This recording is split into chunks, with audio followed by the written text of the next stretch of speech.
Hi guys, Puddin here with a game in my Montana. Action stations! Now, I still love this ship, and I like it just a little bit more than the Yamato. I'm not taking anything away from the Yamato. I still enjoy playing that ship. I just like this one just a little bit more for three reasons. One, the turrets do turn faster. Two, this thing has very solid AA, and three, this thing is faster. Now I do have a concealment build on my Montana, which means my belief is if you're going to go with that concealment and get it down as far as you possibly can, I go with the reload over accuracy. I've given up playing the range game because my range shots, I just don't seem to get the big ones because people seem to turn and they usually avoid them, which is why I go with concealment so I can get closer, and a lot of that dispersion is taken away the closer you do get. That is why I've given up accuracy, because the closer you are, that accuracy mod doesn't really benefit you as much as being able to reload. Enemy force sighted on the horizon. Now, the Shimmy, the Neptune, and myself are the guys making the initial push on the C here, after a little debate in the chat about A and B or C and B, and the Shimmy kind of ended that debate by saying, I'm going here, and then I helped finish it by saying, I'm going to support him. See the Montana, then I see this out, and I want this guy dead as fast as possible. Don't want him to burn me to death, because you gosh darn well know this fire-breathing jerk will. These shots look amazing. Good night, Sally. Good luck setting a fire underneath water. Your shells aren't made out of magnesium.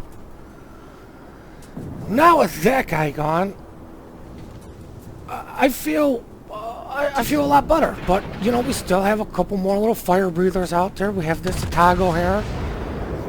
I'm gonna take a crack at him, but this guy does turn, and I'm sure after seeing his Zao just get wiped off the face of the planet, had something to do with it. Now, it looks like these guys are trying to initially push into here, and I'm sure that they are aware that there's a Shimmy. If they have anything going on between their two airs, they are fully aware that there's a Shimmy on the cap, and it might not push as fast. But with him being there, me being there, they might push even slower, or possibly never try to make the advance if they see myself making a push and a stance on to C. Now the Neptune, he's using the Shimmy's smoke, I believe, which is good. He's gonna make use of that. Now I was gonna take shots at Giamatti earlier, but I didn't. I was trying to see if there was somebody else, and finally, I had to take. I didn't have to. I wanted to. If I'm not shooting my guns, I feel like I'm not benefiting the team. I'm slowing down, turning in on these torps, and luckily, they died before they get to me. But now that the Iowa Montana have reappeared, and I noticed the Iowa is not going as fast, I do misjudge that he was going a little bit faster than I anticipated, so these shells are going to hit the rear end of the ship, and I still managed to get a glorious Citadel because he is giving me his side. I'm assuming my rear guns probably hit midship in that boiler room. I'm not sure if anybody's actively spotting these ships for the Neptune, so I will continue my push a little bit. But you know, these guys are starting to get, I would say, a little bit braver. Gonna take a crack at the Bismarck because it's a better, he's showing me a lot better than the Yamagi. I'm starting to get a little bit too close to way too many battleships with really just myself up here and the Neptune. See the Montana, I know he's not going extremely fast. I'm probably assuming maybe half to a quarter, probably a quarter. He cuts his engines to go slower. Gonna take a crack at him, and he did. I suspect he went from half to quarter, and my shells just ended up a little bit too far in front. Going to make my way between these two islands because I do remember seeing a destroyer in the area and an attack. I'm gonna use these two islands to hopefully shield me from any sort of torpedoes. I'm trying to figure out what the heck my AA is shooting at, which is why I'm frantically looking around, and the torpedo sound. Stay angled for the Montana's shells. Luckily, I don't run aground or pull an answer, as we all have effectively come to call it.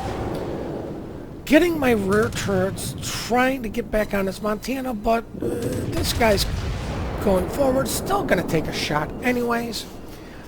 And then for some unknown reason to me, I'm wondering why in the hell is an Essex sending his planes one squadron at a time at a Baltimore, for Christ's sake.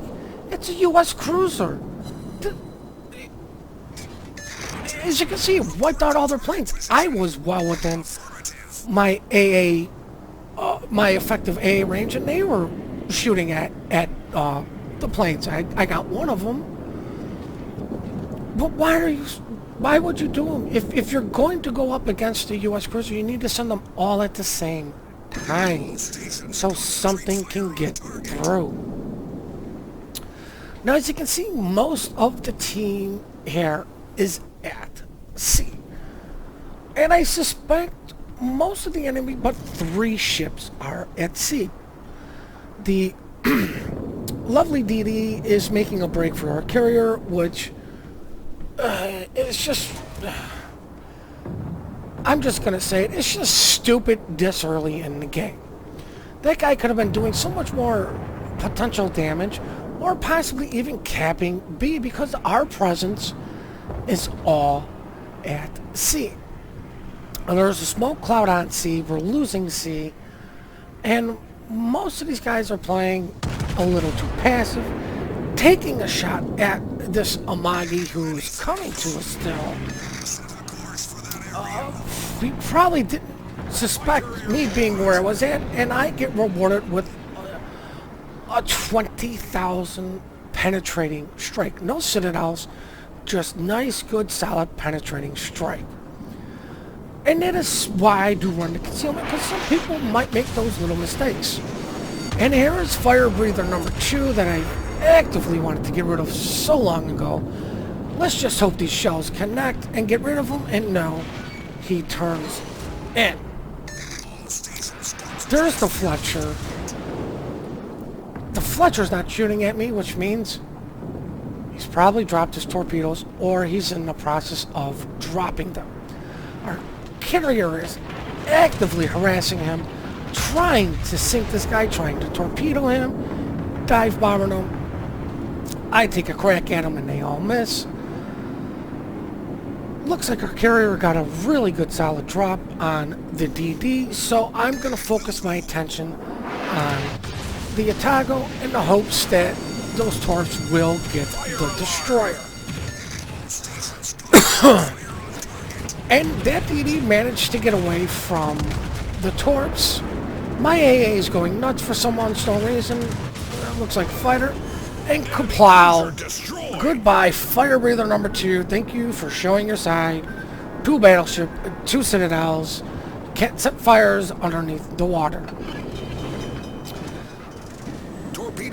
Now, I am the one actively camping C at this point, but I believe there's a cruiser coming up behind me to help, which is always nice, because they will probably be shooting at me, and especially if it's a stealthy cruiser, they won't see him as long as he doesn't shoot. I had to slow down at that time because of the torpedoes, and I wanted them to get spread out. Sorry, guys. And right as about when I was going to cut my speed and start going forward, I see more torpedoes, and I'm like, nope, I have to keep reversing. because I do need to turn a little bit to avoid these torpedoes. So as you can see, I'm going to continue on with the reverse, turn the ship, avoid these, gonna take my shots as I start advancing forward. At this point, we've only lost 2 ships. We really only have these 2 on this side to deal with, so I'm just gonna make a mad push for it. I'm just gonna push these guys now, because they're gonna get it from both sides. The guys that are on the 9-10 line, the guys that are on C, which is mainly myself and, excuse me, sorry, another cruiser. I'm gonna take a shot at this Amagi because I know I can get a good solid chunk to where hopefully somebody else's follow-up shells will finish him off, or mine potentially could have. And you did. And they did. Now, I'm a little bit too close to this Bismarck, but, you know, he's also a little bit too close to me, and he's showing me way too much side. See those torpedoes going in, and I'm like, you know what, I want to help them out. And I get a nice 11,000 damage done.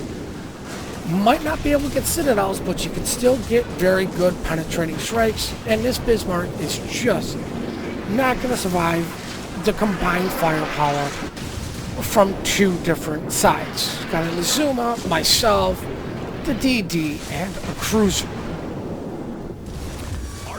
I just let these fires burn because, one, even though it is 2 fires, they're really not a threat to sinking me. Also, like, you know what? Might as well let them burn because I can potentially get fireproof. And I will do this, like, say if I was flooding, I would at this point let it flood me to potentially get unsinkable. Montana slows down. He was firing HE for whatever reason, and he manages to set another fire. Now this is the point where I start thinking, should I use it? Shouldn't I use it? What the heck? I'll let it burn. There's still a DD out there. This guy's showing me way too much side. Put these shots in, but, you know, he did pick up, but I still managed to get a Citadel, and I pick up Confederate with that, getting the rear turrets into play. This guy finally managed to shoot AP, which made me turn back in, which is why I did not get both of the rear guns. Citadel'd, he's gone. I don't understand why he was showing side when really he could have easily angled against myself, you know. But, you know, if you ask me, the gentleman played a little bit too passively. The DD is actively running away. There really is no point. He's got a full repair barrel anyways. Just go out in a blaze of glory is how I would try to do it. Because there's too many caps and he just can't get to them all in time. This game is very quickly wrapping up with the 3 caps with the DD actively running away. And now, guys, we are going to actually go look at the post-battle results. 185,000 damage, fireproof, first blood, Confederate, devastating strike, #1 on the team, with 2,500 base experience from the 3 ships I sent to the bottom of the team, and the cap made some nice walking away money at almost at a 250,000 credits. All of my damage coming through from my main shells, and 1.9 million of potential damage thrown my way. Sorry about that, guys. Just want to say we really do appreciate all your comments that you guys give us. We love the replays that you send us. Keep those coming in. Please hit that like and subscribe button and have yourselves one heck of a great day.